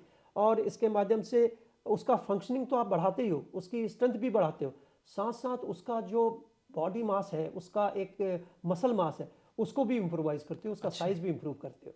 तो एक बहुत बड़ा एक कंट्रीब्यूशन है, इसको जानना चाहिए, समझना चाहिए और इसको उपयोग में लाना चाहिए। और हम उन सभी लोगों की को एक तरह से सेवा दे सकते हैं जो पोस्ट पोलियो पेरेसिस से ग्रस्त हैं और ऐसे लोगों की संख्या करोड़ों में हमारे देश में है। तो करोड़ों लोग जो हैं वो मर्म चिकित्सा के माध्यम से एक सामान्य जीवन जी सकते हैं। ये मर्म चिकित्सा की एक तरह से एडवेंट भी है और उसके एक तरह से उसका एक हम लोगों के पास एक विशेष उपचार है उन लोगों के लिए जिसका उपचार किसी और चिकित्सा पद्धति में नहीं होता। ठीक बात सर। पर जैसे इसमें हम कुछ पॉइंट्स दबाते हैं और ट्रीटमेंट होता है और एक्यूप्रेशर में भी यही होता है, तो how is this different than acupressure? देखिए, जो ओरिएंटल मेडिकल साइंसेज हैं जिसको हम एक्यूप्रेशर, एक्यूपंक्चर, अनमा, सेस्तु, मॉक्सीबस्टन, कैम्फू, ये बहुत सारे नामों से ये साउथ ईस्ट एशिया में प्रचलित है। इनको ये कहते हैं कि ये जब बुद्धिज़्म इंडिया से इन कंट्रीज़ में गया, चाहे जापान में गया, कोरिया में गया, चाइना में गया, इधर साउथ ईस्ट एशिया में गया, तो ये श्रीलंका में गया, ये सारी की सारी जगह पर ये मर्म चिकित्सा का कुछ थोड़ा सा हिस्सा ये वहाँ गया और ये उन परिस्थितियों में डेवलप हुआ। लेकिन इसको एक इतना वेरिएशन इसमें है कि आप समझ सकते हैं कि कहीं कोई कोई किसी चीज़ को कुछ और कह रहा है, किसी चीज़ को कोई और कह रहा है। कोरियन स्कूल अलग बात कहेगा, जापानी स्कूल कुछ अलग बात कहेगा, चाइनीज़ लोग कुछ और कहेंगे। तो एक तरह से वेरिएशन है और उसके परिणाम उतने तेज नहीं है। और दूसरी चीज़, उसमें एक बहुत समय लगता है, मतलब 30 मिनट 40 मिनट का एक प्रोसेस होता है। इसमें तो मुश्किल से 1-2 मिनट की पूरी प्रोसेस होती है और उसमें एक स्पेसिफिक टेक्निक से, एक स्पेसिफिक ढंग से और एक स्पेसिफिक प्लेस पर उसका स्टिमुलेशन किया जाता है। तो ये मैं समझता हूँ कि इंटायरली डिफरेंट है और इसके जो रिजल्ट हैं वो आप किसी मेडिकल साइंस से कंपेयर नहीं कर सकते। आप कह ही नहीं सकते कि भाई मर्म चिकित्सा के परिणाम और इनके परिणामों को आप आपस में कोई इसका एक तरह से मेल है ही नहीं। तो हम ये कहते हैं कि मदर साइंस है। जितनी भी ओरिएंटल मेडिकल साइंसेज हैं उनकी जो मदर साइंस को यदि हम कहें तो ये मर्म चिकित्सा है। और इसमें एक स्पेसिफिक एक टारगेटेड पॉइंट है। टारगेटेड पॉइंट का मतलब क्या, गिने चुने 107 मर्म है। और मैंने जैसे आपको ऑफ द कैमरा हम लोग बात कर रहे थे कि 4-4 मर्म स्थान एक जगह पे होते हैं। जैसे आप इसको एक ऐसे समझ सकते हैं कि जब हम कार खरीदते हैं तो एक स्टेपनी हमारे पास मिलती है ना, ठीक बात है। कोट हम खरीदते हैं तो 2 बटन एक्स्ट्रा उसमें लगे होते हैं। हाँ जी, लेकिन एक जब हम स्टेथोस्कोप खरीदते हैं तो एक चेस्ट पीस हम लोगों को मिलता है। हाँ जी, लेकिन ईश्वर ने क्या किया, 4-4 एक मर्म 4-4 दी। एक सामान्य मर्म स्थान है जिसको हम लोग कहते हैं तल हृदय। ओके, तल हृदय का मतलब क्या होता है कि ये तल का मतलब पाम एंड सोल की बात करते हैं। जो पाम है और सोल है, उस पर यदि कोई हार्ट को रिप्रेजेंट करने वाला कोई पॉइंट है या हार्ट को और ब्रेन को स्टिमुलेट करने वाला या उसके फंक्शंस को एक तरह से रेगुलेट करने वाला कोई पॉइंट है तो उसको उसको तल हृदय का। एक हमारा काश्यप संहिता है, एक आयुर्वेद का बहुत प्राचीन ग्रंथ है और उसमें कहा गया कि मनुष्य के शरीर में 5 हृदय होते हैं। 4 तो शाखा हृदय, शाखा मीन्स ये लिम्स, अच्छा, जो लिम्स में जो हार्ट स्थित है उसको हम शाखा हृदय कहते हैं और जो मेन है उसको हम वक्ष में स्थित है उसको हृदय कहते ही कहते हैं। तो इसकी क्या इंपॉर्टेंस है, ये बहुत महत्वपूर्ण है। और ये जब इस पर कोई पेनिट्रेटिंग इंजरी होती है तो व्यक्ति की मौत होती है। तो एक छोटा सा उदाहरण मैं आपको बताना चाहूँगा कि भगवान श्री कृष्ण के पैर में बहेलिए का तीर लगा था और उनका शरीर पूरा हो गया था। हाँ जी, तो इसका मतलब क्या, भगवान ने भी मर्म की मर्यादा का पालन किया और शरीर छोड़ दिया। ठीक ठीक बात है, है। इसका मतलब ये बहुत महत्वपूर्ण है। और दूसरा एक और उदाहरण है जीसस क्राइस्ट का। जब उनको क्रूसिफिकेशन किया गया तो क्रूसिफिकेशन में क्या किया, हाथ पैर के तले में कील ठोक दी गई और उनका डिमाइस हुआ। तो इसका मतलब क्या है कि ये बहुत महत्वपूर्ण मर्म बिंदु है। और जब पूरी इंजर्ड होते, विद्ध हो जाते हैं, मीन्स पेनिट्रेटिंग इंजरी होती है तो डेथ हो जाती है। तो व्यक्ति बच नहीं सकता, किसी हालत में नहीं बच सकता। और अब मैंने आपको 2 बहुत बड़े बड़े उदाहरण दिए हाँ जी, कि जिससे कि आप उसकी इंपॉर्टेंस को समझ सकें। तो ये मर्म की एक तरह से व्यापकता है, एक तरह से ये समझिए कि ये कितना महत्वपूर्ण है, इसको समझना चाहिए। और इनके माध्यम से जब हम लोग चिकित्सा करते हैं तो बहुत अच्छे परिणाम मिलते हैं। और एक जब हम लोगों ने इस पर काम करना शुरू किया तो कहीं कुछ नहीं लिखा था चिकित्सा के लिए और एक संकट था हम लोगों के पास कि भाई इसको हम कैसे उपचारित करें, कैसे ट्रीट करें, क्या करें और कितनी डोज में दें, क्या करें। इसका कोई ना तो कहीं कहीं डिस्क्रिप्शन था, ना कहीं कोई सोच थी, क्योंकि ये बिल्कुल धारा के विपरीत सोच थी। बिल्कुल एक ऐसी सोच थी कि जिसको एक तरह से हम सोच कैसे सकें वाली बात है। तो ये सोचा गया कि ये भाई ये बहुत एक तरह से महत्वपूर्ण है और बहुत छोटा सा भी इसको ट्रॉमा यदि होगा तो ये घातक हो सकता है। इसलिए एक मिनिमल स्टिमुलस की कल्पना की गई और उसको सोचा गया कि शरीर में एक स्टिमुलस ऐसा है जो बहुत मिनिमल है और 0.8 सेकंड का एक स्टिमुलस होता है जिसको हम एक कार्डियक साइकिल कहते हैं, एक हार्ट बीट कहते हैं। यस, 0.8 सेकंड में एक धड़कन होती है और 1 मिनट में हम लोग 72 बार हमारा दिल धड़कता है। तो 0.8 सेकंड का एक कार्डियक साइकिल होता है। तो उस साइकिल को समझने की कोशिश की गई और कहा गया कि भाई हम लोगों ने किया कि एक स्टिमुलस कितना देंगे, 0.8 सेकंड का। जितनी देर में दिल धड़कता है उतनी देर का एक स्टिमुलस देंगे, ये मिनिमल स्टिमुलस होगा। और ये लगा कि भाई ये घातक नहीं होगा, शरीर में नुकसान नहीं पहुंचाएगा इन पॉइंट्स पे, तो मिनिमल। फिर देखा कि कितना स्टिमुलस देने चाहिए, तो एक प्रोटोकॉल बनाना था। तो ये सोचा कि भाई 1 मिनट में मनुष्य जो है 15 से 18 बार सांस लेता है, तो 15 से 18 का एक मिनिमल ये रखा कि भाई इतने 0.8 सेकंड का स्टिमुलस देंगे, 15 से 18 स्टिमुलस देंगे। और ये सारी की सारी चीज़ें कहाँ से आई आप समझिए। ये आई हैं हमारे वैदिक लिटरेचर से, है ना कहीं देखिए भले चिकित्सा में नहीं था, लेकिन हमारी वैदिक लिटरेचर में है कि जब भी हम कोई भी एक स्पिरिचुअल या कोई रिचुअल एक कर्मकांड करते हैं, कोई स्पिरिचुअल कोई भी करते हैं, तो अंगन्यास और करन्यास की एक परंपरा है। तो सबसे पहले हम लोग शुरुआत करते हैं शिखा बंधन से, अपनी चोटी को बांधते हैं, तब कोई पूजा करते हैं, हवन करते हैं, यज्ञ करते हैं, तब करते हैं। और उसके बाद विभिन्न मंत्रों से अपने शरीर के कुछ हिस्सों को छूते हैं, करेक्ट करते हैं, है ना, उसको पंडित जी छुआते हैं, हाँ, इधर तो करो, इसको छू देते हैं। या फिर हम उस जगह पे कोई चंदन लगाते हैं, कोई भस्म लगाते हैं, या गंगा जल लगाते हैं, या आजशेष का मतलब होता है जब हवन कर लेते हैं तो हवन के बाद घी में मिला के वो जो हमारा यज्ञ की आहुति होती है जो जल के, उसका फिर हम तिलक करते हैं, कंठ में लगाते हैं, गले में लगाते हैं, हार्ट पे लगाते हैं, बहुत सारे जगह पे लगाते हैं।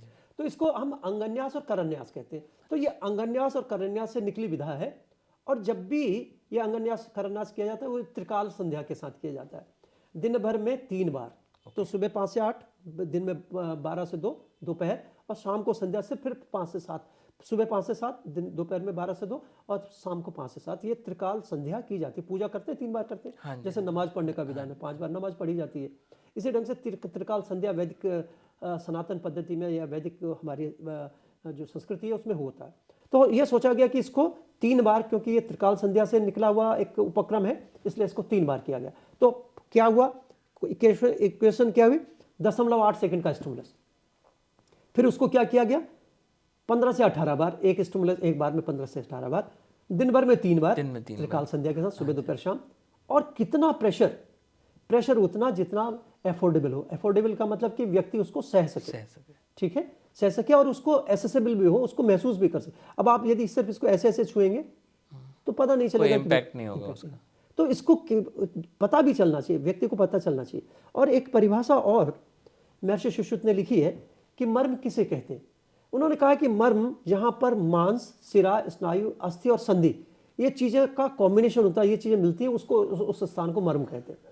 तो जब ये सोचा गया कि भाई ये कैसे काम करती है, तो हम लोग इसको कहते हैं कि multifold calculated stimulus from peripheral nervous system to central nervous system. इसका एक इक्वेशन हम लोगों ने बनाई है। अच्छा, कि ये मल्टीफोल्ड है। मल्टीफोल्ड का मतलब क्या है कि हम जब इसको छूते, जब हम इसको ऐसे टच कर रहे हैं या जब हम किसी को दबा रहे हैं, तो ये कई जगह सेंसेशन जा रही है।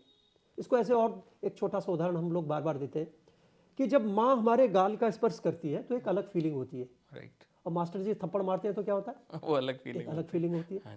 होता कहाँ लग रहा है, वो दोनों गाल पे लग रहा है, लेकिन अलग अलग फीलिंग है ना। तो वो अलग तरह का, एक तरह का बायो एनर्जी हमारे बॉडी में प्रोड्यूस करती है, या हार्मोन्स जनरेट करती है, बहुत सारी केमिकल चेंजेस करते हैं, फीलिंग्स भी तो है उसके साथ साथ। तो ये एक सिर्फ एक फिजिकल मेडिकल साइंस नहीं है, ये फिजिकल के साथ साथ एक तरह से साइकोलॉजिकल और स्पिरिचुअल साइंस भी है, कॉम्बिनेशन है मर्म चिकित्सा, इसलिए इसके परिणाम होते हैं। तो मल्टीफोल्ड है। तो मल्टीफोल्ड का मतलब क्या, स्टिमुलस मल्टीफोल्ड जा रहा है। जैसे हमने हेयर फॉलिकल को टच किया तो एक अलग एक फीलिंग हमारे ब्रेन में जाती है, पेरिफेरी से सेंट्रल नर्वस सिस्टम से ब्रेन में जाती है। फिर जब हम स्किन को पे दबाते हैं तो एक अलग फीलिंग जाती है, पेन की फीलिंग जाती है, और डीप दबाते हैं तो और पेन होता है। तो पहले स्किन, पहले ऊपर हेयर फॉलिकल हो गए, स्किन हो गई, फेशिया हो गया, फिर उसके नीचे मसल हो गई, नर्व हो गई, बोन हो गई, और जॉइंट हो गया। इन सब पे अलग अलग तरह का स्टिमुलस हमारे प्रेशर से जाता है। तो इसे मल्टीफोल्ड जब जाता है तो इसका रिस्पॉन्स भी मल्टीफोल्ड आता है। 5 जगह से आप अप्रोच कर रहे हो तो 5 जगह से ब्रेन काम करता है। तो उसके रिजल्ट्स इतने तेज होते हैं कि हम कल्पना ही नहीं कर सकते कि ये किसी मेडिकल साइंस के रिजल्ट हो सकते हैं। तो ये मल्टीफोल्ड हमारा जो रिस्पॉन्स है, in terms of the pain relief, in terms of the spasticity को ख़त्म करना, in terms of the psychological एक तरह से डिसऑर्डर्स को दूर करना, बहुत सारी चीज़ें में तो इन मल्टीफोल्ड ये इसका रिस्पॉन्स हम लोगों को मिलता है। तो हम लोग कहते हैं कि ये बहुत तेज चिकित्सा पद्धति, इसीलिए हम लोग कहते हैं कि ये जो एक्यूप्रेशर, एक्यूपंक्चर, अनमा, मॉक्सीबस्टन, किसी भी मेडिकल साइंस से इसके परिणामों को आप कंपेयर नहीं कर सकते। और ये इसको और एक दूसरे उदाहरण से भी हम समझाते हैं। जैसे कि हम लोग जानते हैं कि उत्तराखंड के कई जगह पे पुलिसिंग नहीं होती है। हाँ जी, नहीं। ठीक है, वहाँ पे क्या है कि वहाँ जो प्रशासन है वही पुलिस का काम करता है। ठीक है, यदि किसी एक गांव में हमें एक एप्लीकेशन प्राइम मिनिस्टर जी को भेजनी है तो हम लोग कहाँ भेजेंगे, एक जो हमारे पटवारी होते हैं उनको देंगे। पटवारी किसको देंगे, तहसीलदार को देंगे। तहसीलदार किसको देंगे, एसडीएम को देंगे। एसडीएम किसको देंगे, एडीएम को देंगे। डीएम को देंगे, डीएम फिर कमिश्नर को, और फिर उसके बाद वो कहीं ऊपर एक लॉन्ग एक प्रोसीजर long फॉलो procedure। करना पड़ेगा। ठीक है, ठीक है। और एक एप्लीकेशन ऐसे आपने सीधे पीएमओ में रिसीव कराई तो उसका किसका रिस्पॉन्स जल्दी आएगा? जो डायरेक्ट रिसीव डायरेक्ट कराएगी। रिसीव। तो ये मर्म चिकित्सा जो है वो टारगेटेड पॉइंट है, राइट। समझ रहे हैं? सीधे हम उस मर्म को स्टिमुलेट करते हैं और हमें पता है कि ये किससे संबंधित है, तो डायरेक्ट हम स्टिमुलस कहाँ भेज रहे हैं? उस particular part of the brain में या पर्टिकुलर पार्ट ऑफ, उसके बाद उसका response particular part of the body पे भेज रहे हैं। और जब हम एक्यूप्रेशर की, एक्यूपंचर की भी 10 पिन आपने यहाँ लगाई, 20 पॉइंट आप यहाँ भी दबा रहे हो, यहाँ भी दबा रहे हो, तो कहाँ जाएगा? धीमे धीमे धीमे धीमे जाएगा उसी रास्ते जो हमारा रास्ता है। Right right. लेकिन वो इट विल टेक टाइम और उसका बहुत लंबा प्रोसीजर होता है, उसके रिजल्ट्स भी उतने नहीं होते। तो जो डिफरेंस मैंने आपको बताया, ऐसे ये एक टारगेटेड पॉइंट है और उसका क्विक रिस्पॉन्स है, तो हमें उसकी एक तरह से एफिकेसी देखनी चाहिए, उसकी इफेक्टिवनेस को देखना चाहिए और फिर ये देखना चाहिए कि भी इट इज़ ये टाइम कितना कम इसमें लग रहा है और कितने अच्छे इसके इंस्टेंट भी रिस्पॉन्स है और ये जो रिस्पॉन्स है वो परमानेंट होता है।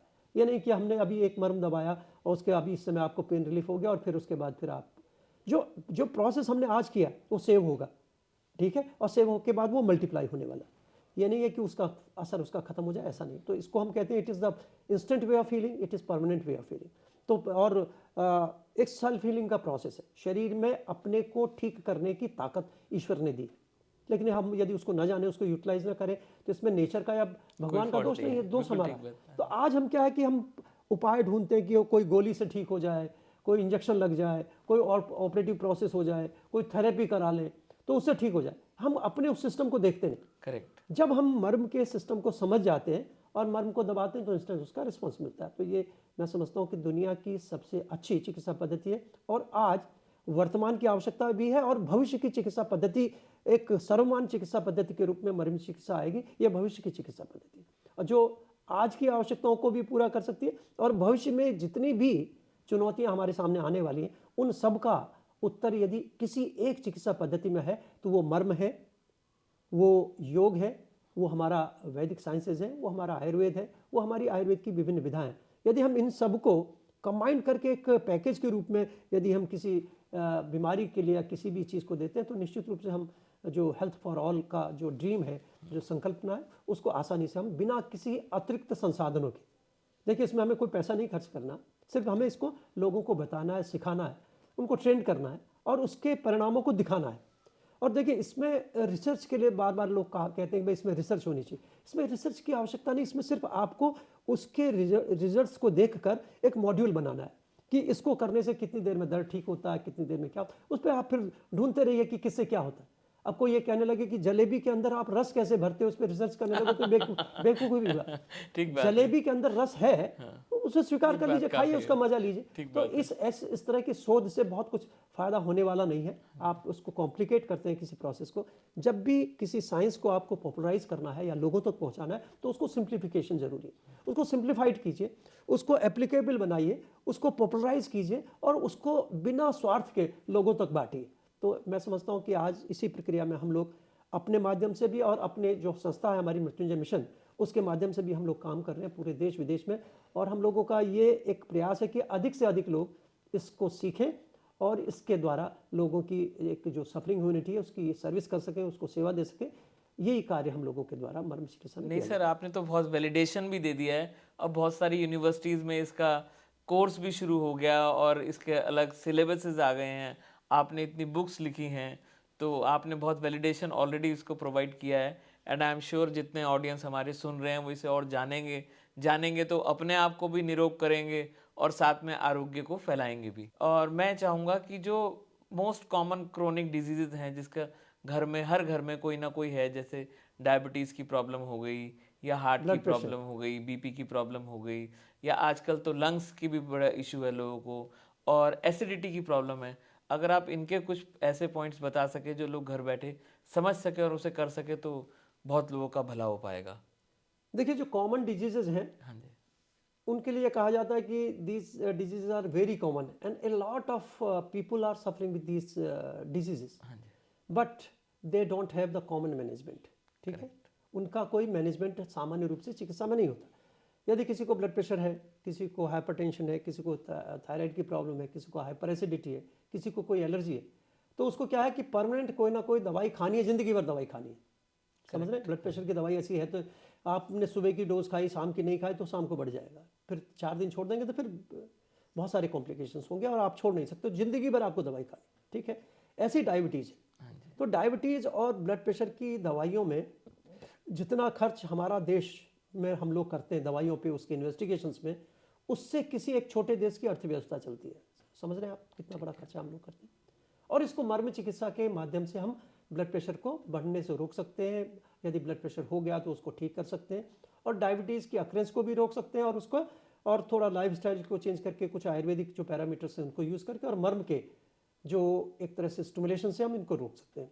तो 2-3-4 बिंदु कुछ मैं आपको बताऊंगा कि हम बड़े सरलता से इसको समझ सकें और कैसे आइडेंटिफाई करते हैं, उसको जानना जरूरी होता है। क्योंकि देखिए, यदि गलत जगह पे आप स्टिमुलेट करेंगे तो फ़ायदा नहीं होगा। आप समझ सकते हैं कि जैसे ये एक तरह से कंप्यूटर का जो यदि कीबोर्ड है, और यदि हमें कोई डिलीट का बटन दबाना है या ओपन का बटन दबाना है, आप उसके बगल के बटन को 200 बार भी दबाएंगे तो वो ओपन नहीं होगा, करेक्ट। है ना। ऐसे ही मर्म चिकित्सा में यदि आप मर्म के माध्यम से चिकित्सा कर रहे हैं तो मर्म की सही लोकेशन मर्म तक पहुंचना जरूरी जरूरी है। यदि आप सही लोकेशन को नहीं करेंगे तो आपको रिजल्ट्स नहीं मिलेंगे, ठीक है। तो ये सबसे महत्वपूर्ण है। और हम लोग तो ये कहते हैं कि जब भी हम मर्म चिकित्सा करते हैं और उसके परिणाम, हम उसको 2 तरह से कहते हैं कि यदि परिणाम नहीं आ रहे तो उसमें 2 कारण हो सकते हैं। एक तो उसका मर्म का स्टिमुलेशन ठीक से नहीं हुआ, हमने ठीक से नहीं स्टिमुलेट किया। यदि आपने ठीक से स्टिमुलेट किया तो मरीज उसको स्वीकार नहीं कर रहा, मरीज झूठ बोल रहा है कि वो ठीक नहीं हुआ, अच्छा। ठीक है। इसके अलावा तीसरा काम नहीं होता। तो इतना विश्वास यदि हम मर्म चिकित्सा पे करते हैं तो ये ऐसे नहीं करते।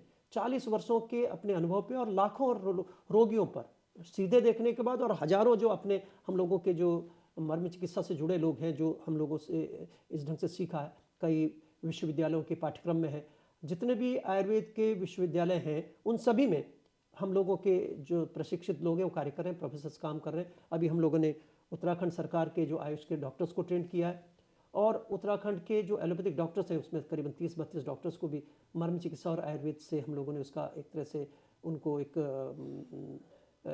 प्राइमरी एक इंट्रोडक्शन उनको दिया, जिससे कि वो समझ सकते हैं कि वो उसको इसी ढंग से गुजरात सरकार के डॉक्टर्स को, आयुष डॉक्टर्स को, नेपाल सरकार के डॉक्टर्स को, पंजाब में, और बहुत सारे देश भर के बहुत सारी जगह हम लोगों ने इनको किया। बहुत सारे मेडिकल कॉलेजेस के साथ भी हम लोगों ने इस पर काम किया। एम्स दिल्ली में भी इसका प्रेजेंटेशन हम लोगों ने दिया। तो ये तेज़ी से एक तरह से लोगों में इसकी स्वीकार्यता बढ़ रही है। तो जो हम कॉमन डिजीज़ की बात कर रहे हैं उसके लिए मैं आपको बताना चाह रहा हूँ कि क्यों आज इसके रोग, इस चिकित्सा के बहुत सारे चिकित्सक आपको हमारे अस्पतालों में मिल जाएंगे। और उत्तराखंड सरकार ने तो प्रत्येक जितने भी हमारे 50 बेड के हॉस्पिटल हैं उन पर मर्म चिकित्सा के लिए एक प्रशिक्षित मर्म चिकित्सक की नियुक्ति की है, और बहुत बड़ा काम उत्तराखंड सरकार के द्वारा किया जा रहा है, और मर्म चिकित्सा को प्रमोट किया जा रहा है। तो मर्म चिकित्सा के द्वारा हम जैसे ब्लड प्रेशर की बात करते हैं, तो ब्लड प्रेशर का क्या है कि आज हम डायबिटीज़ और ब्लड प्रेशर में जैसे मैंने आपको बताया कि कितना खर्च करते हैं, और फिर भी ज़िंदगी भर हम लोगों को उसको दवाई लेनी पड़ती है। एक छोटा सा बड़ा सरल बिंदु है, यदि हम हाथ की मुट्ठी को बंद करते हैं तो बीच की उंगली हाथ के तल का जहां पर स्पर्श करती है उसको तल हृदय मर्म कहते हैं। और इसको जानने की दूसरी विधि है कि यदि हम ये हमारा थंब है, ये हमारी इंडेक्स फिंगर है, ये मिडिल फिंगर है, तो मिडिल फिंगर से एक लॉन्गिट्यूडनल लाइन हम यानी स्ट्रेट लाइन खींचते हैं, और यहाँ से यहाँ तक की दूरी हमारे हाथ की दूरी 6 अंगुल होती है, ठीक है। ये क्रीज से लेके यहाँ तक की क्रीज की दूरी कितनी होती है? 6 अंगुल होती है। तो 3 अंगुल पे हम एक लाइन ड्रॉ करते हैं, और दोनों लाइन जहाँ पे क्रॉस करती है वहाँ पे ये बिंदु वहीं पे आता है, तो इसको क्या कहते हैं? तल हृदय। तो सही ढंग से यदि हम इसको 15-20 बार दिन भर में, एक बार में 15-20 बार, दिन भर में 3 बार इसको स्टिमुलेट करते हैं 0.8 सेकंड के स्टिमुलस से, और रेगुलर दोनों हाथों में इसको करते हैं, तो हम ब्लड प्रेशर को कंट्रोल भी कर सकते हैं और इसको होने से बचा भी सकते हैं कि भाई ब्लड प्रेशर ना हो। तो ये बहुत ब्लड प्रेशर नॉर्मल हो जाएगा, हाई है तो लो हो जाएगा, देखिए लो और लो है तो हाई हो जाएगा, क्योंकि ये एक तरह से कम ज्यादा करने वाला नहीं, ये रेगुलेट करने वाला, ये रेगुलेट करता है, नॉर्मल सी लाता है। राइट। तो सामान्य रूप से ब्लड प्रेशर को मेंटेन करने वाला प्रोसेस है। तो इससे कोई ये घबराने की बात नहीं कि ये ब्लड प्रेशर कम कर देगा या ज़्यादा कर देगा। तो एक वेरिएशन और है कि यदि हम दाएं हाथ पे यदि इसको हम दबाते हैं तो ब्लड प्रेशर को बढ़ाता है, और बाएं हाथ पे हम दबाते हैं तो ब्लड प्रेशर को कम करता है। लेकिन एक सामान्य प्रक्रिया के तौर पे हम लोग दोनों हाथों में इसको स्टिमुलेट करते हैं। तो आप इसे समझ सकते हैं कि कितने अच्छे ढंग से हम ब्लड प्रेशर को कंट्रोल कर सकते हैं। और उसके साथ साथ जो हमारा लाइफ स्टाइल है इसको ठीक करना चाहिए, एक्सरसाइज करनी चाहिए, खाने में हमें एक तरह से ऑयली सब्सटेंस नहीं करनी चाहिए, वेट नहीं बढ़ाना चाहिए, एक्सरसाइज करनी चाहिए, वॉक करना चाहिए, ये सारी चीज़ें साथ करनी, नमक कम खाना है, चाय कॉफ़ी नहीं लेनी, जो और चीज़ें वो भी इस्तेमाल करनी है और साथ में मर्म का स्टिमुलेशन करना। दूसरी एक और बीमारी जिसको हम लोग डायबिटीज़ कहते हैं, और डायबिटीज़ के लिए आप समझ सकते हैं कि ज़िंदगी भर दवाई खानी है, ठीक होती नहीं, राइट। लेकिन मर्म चिकित्सा के माध्यम से ठीक भी होती है और उसको आप रेगुलेट भी कर सकते हैं और बिना दवाइयों के आप अपने को ठीक भी रख सकते हैं। लेकिन वही बात है कि आपको दिनचर्या का लाइफस्टाइल में लाइफस्टाइल चेंजेस लाने चेंज करना पड़ेगा, घूमना पड़ेगा, खाने पे मीठे पे वो करना पड़ेगा, लेकिन औषधि से आप बच सकते हैं ज़िंदगी भर। हम लोग कहते हैं कि भाई आप या तो 50 साल दवाई खा लीजिए या कुछ ये नियमित रूप से मर्म चिकित्सा कर लीजिए, दोनों ऑप्शंस आपके पास हैं, आप क्या बेहतर समझते हैं वो आप कर सकते हैं। तो इसके लिए एक बिंदु होता है जिसको हम लोग कहते हैं कि कूरपर मर्म। ये जो हमारी एल्बो जॉइंट होती है, एल्बो जॉइंट के दोनों तरफ एक एल्बो जॉइंट एक मर्म है जिसको हम लोग एल्बो कहते हैं, और इस पर यदि हम नीचे जो हड्डी है, आप एक प्रोमिनेंट बोन दिखाई देती है जो हमारी एक तरह से अल्ना पक्का एक तरह से प्रोमिनेंस होता है, अल्नर हेड, इसको अल्ना का जो प्रोमिनेंट पार्ट है उसमें यदि हम देखें ओलन क्रेनन प्रोसेस जैसा, उस पर यदि हम अंगूठा रखते हैं और जो हमारी इंडेक्स फिंगर होती है उस क्रीज पे रखते हैं, तो बीच की उंगली जिस जगह पे आती है वहाँ पर एक टेंडर पॉइंट होता है, बहुत एक पेनफुल पॉइंट होता है। मैं यदि आपके करके दिखाऊं तो आपको लगेगा कि ये कितना पेनफुल है ना, कितना है। तो ये जो पॉइंट है इसको हम लोग कूरपर कहते हैं, इसका अंतः प्रांत हो गया, ये बहिर्प्रांत, दोनों चीज़ों को, इन दोनों बिंदुओं को यदि हम ये दबाते, देख रहे हैं ये पेन कितना है, हल्के से दबाने पे पेन है। इसको यदि हम रोज रेगुलर दबाते हैं दोनों पॉइंट्स को, सुबह दोपहर शाम जैसे हमने आपको बताया, और इसको एकदम खाना खाने के बाद नहीं दबाया जाता, खाने के थोड़ी देर बाद या खाली पेट आप इसको कर सकते हैं।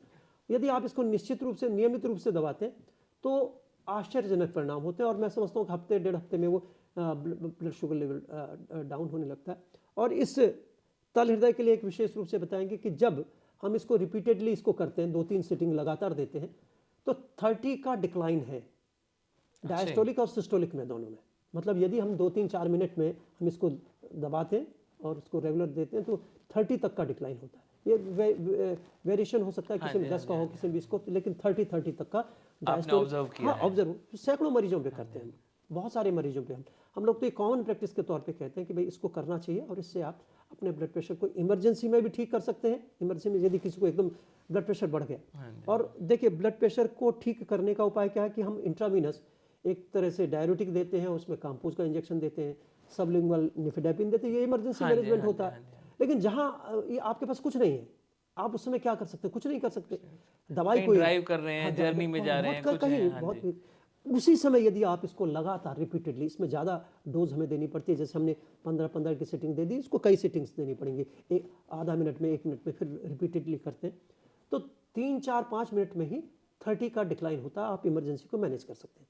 तो जो कॉम्प्लिकेशन होने वाले हैं, हाइपर जो टेंशन से ब्रेन स्ट्रोक हो सकता है, हार्ट में कोई प्रॉब्लम हो सकती है, तो उससे आप कम से कम अपने को बच सकते हैं। तो इसका मतलब क्या है, जो कार्डियो पल्मोनरी एक तरह से इमरजेंसीज हैं उनको भी आप डील कर सकते हो, न्यूरोलॉजिकल इमरजेंसीज है उसको भी डील कर सकते हो। तो ये बहुत महत्वपूर्ण मर्म बिंदु है। इसी ढंग से ये मर्म बिंदु हो गया। दूसरा मर्म बिंदु मैंने आपको बताया कि जो कूरपर मर्म है। एक और तकलीफ होती है जो बुजुर्गों में होती है, और ये कहा जाता है कि उम्र के साथ जो 50 वर्ष से ऊपर के, 45 वर्ष से ऊपर के लोग होते हैं उनमें प्रोस्टेट की तकलीफ होने लगती है, जिसको बेनाइन प्रोस्टेटिक हाइपरप्लेजिया कहते हैं। और पेशाब में एक बार यूरिन पास करके आते हैं, फिर भी लगता है कि कुछ ना कुछ रिटेन हो गया, पेशाब होती नहीं, खुल के नहीं होती। ऐसी स्थिति में ये जो मैंने आपको ये एल्बो जॉइंट बताया, इससे यदि हम 4 अंगुल की दूरी पे, 4 अंगुल नीचे एक पॉइंट होता है जिसको इंद्रवस्ती मर्म कहते हैं, उसको हम लोग दबाते हैं।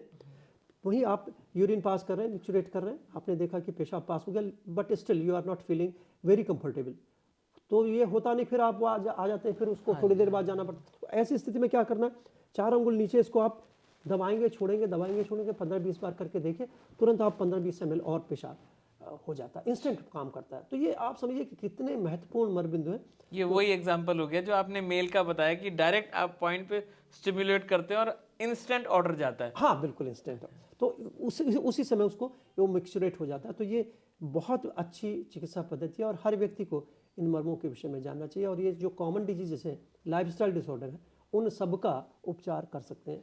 एक और बीमारी आजकल बहुत है बच्चों में, खासकर छोटे बच्चों में भी, और जो कंप्यूटर पे काम करते हैं उनको सर्वाइकल स्पॉन्डिलोसिस होती है। हाँ जी। तो उसके लिए क्या करना है, सिर्फ कंधे पर ऐसे इसको 90 डिग्री पे रखेंगे, कंधे पर हाथ को ऐसे रखेंगे, तो बीच की उंगली जहाँ पे जाती है, ये 90 डिग्री हो गया, ये 45 डिग्री का एंगल हो गया, और ये हमने इस उंगली को कहाँ लगाया, गर्दन से लगाया, तो बीच की उंगली जहाँ पे जाती है वहाँ पे एक टेंडर पॉइंट होता है, उसको यदि हम 15, 20, 25 बार ऐसे दबाते हैं तो हमारे गर्दन का दर्द ठीक हो जाता है। ठीक है, तो ये स्पॉन्डिलोसिस के लिए कितना, और नहीं तो आपको क्या कॉलर बांधना है, फिजियोथेरेपी करानी है, बहुत सारी परेशानी, और महीनों ये ठीक नहीं होता, उस पे भी चक्कर आते रहते हैं, परेशान होते रहते हैं लोग। तो ये आसानी से इन चीज़ों के माध्यम से आप ये मैंने ये तो बैठे बैठे कंप्यूटर में बैठे बैठे भी कर सकते हैं। दिन में 3-4, और आपने बोला कि केवल 0.8 सेकंड करना 0.8 है, सेकंड का 15 to 18 टाइम्स, और दिन में 3 बार। तो इसको आप कर सकते हैं, और ये ऐसी जितनी भी चीज़ें इनसे आप निजात पा सकते हैं। सर एक एसिडिटी का और बता दो, हमें मालूम है बहुत टाइम ले लिया हमने आपका। एसिडिटी के लिए भी जैसे मैंने बताया कि ये जो हमारा कूर्पर मर्म होता है, ये हमारे, ये एक तरह से जीफी स्टर्नम से अम्बलाइकस के बीच के जितने भी ऑर्गन्स होते हैं उनको रेगुलेट करता है। अच्छा। और ये कहा जाता है कि समान वायु के लिए, हमारी कई वायु जो होती है हमारे शरीर के विभिन्न कार्यों को एक तरह से संचालित करती हैं, जिसमें प्राणवायु ऊपर के लिए, बीच में समान वायु है, नीचे अपान वायु है, और उदान वायु गले से ऊपर और सारे शरीर में जो दौड़ती है उसको व्यान वायु कहते हैं। जैसे ब्लड प्रेशर है वो व्यान वायु की वजह से होता है। तो ये समान वायु की जितने भी विकार हैं, जितने मेटाबॉलिक डिसऑर्डर है, डायबिटीज़ है, हिक्कफ है और हाइपर एसिडिटी, उन सब के लिए ये कूर्पर मर्म बहुत, जो मैंने अभी आपको बताया पेनफुल, ये हाइपर एसिडिटी के लिए बहुत अच्छा करता है। जो आपने डायबिटीज वाला पॉइंट बताया, हाँ, वहीं पर वही बिंदु जो होता है दोनों तरफ, ये जो है उसको काम करता है। सर बहुत आनंद आया आपके साथ बैठ के, और बहुत सीखने को मिला। उम्मीद करते हैं कि हमारे ऑडियंस इससे मैक्सिमम बेनिफिट पाएंगे, और this is just a token of remembrance sir, this is for you. नमस्कार।